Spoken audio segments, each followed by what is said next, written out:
প্রিয় বাংলাদেশবাসী, আসসালামু আলাইকুম রহমতুল্লাহ বারাকাতুহু। প্রিয় বাংলাদেশ জাতীয়তাবাদী দলের সকল নেতাকর্মীর উদ্দেশ্যে বলতে চাই,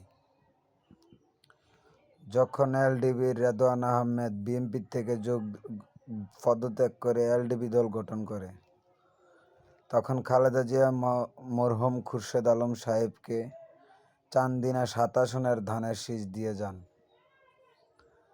সেই ধানের আশা করতে করতে খুরশেদ সাহেব 2টা ইটের ভাটা বেচে নির্বাচন করেছে।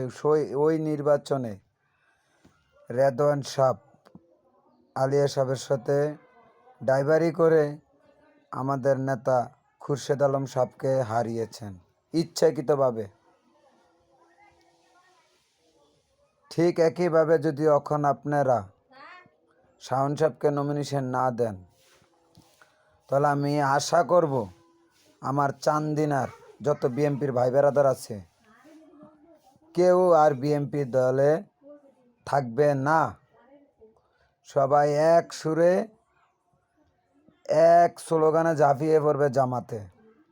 আমি আবারও বলতে চাই, চান্দিনা 7 আসন থেকে যদি নমিনেশন শাওন সাহেবকে না দেওয়া হয়, শাওন সাহেবের অল ফ্যামিলিটাকে আপনাদের এই ধানের শীষের অপেক্ষা করিয়ে পথে বসিয়ে দিচ্ছেন। 2টা ইট ভাটা বিক্রি করে আপনাদের নির্বাচন করেছে। ওই নির্বাচনে রেদওয়ান সাহেব আলিয়া সাহেবের সাথে হাতে হাত মিলিয়ে চলে খুরশেদ আলম সাহেবকে হারিয়ে দিয়েছে। আমি বলতে চাই, এখন যেতে সুযোগ এসেছে, নিরপেক্ষ নির্বাচন এসেছে, আমাদের নেতা শাওন সাহেবকে ধানের প্রতীক দেওয়া হোক। আমরা আপনাকে চান্দিনার থেকে একটা এমপি উপহার দেব। আর না হলে আমরা সবাই এক সুরে এক তালে একটাই স্লোগান হবে, জামাতে চলে যাও সবাই, বিএনপির কোনো সংগঠন দরকার নাই। এতে সবাই একমত কিনা জানাবেন। আল্লাহ হাফেজ।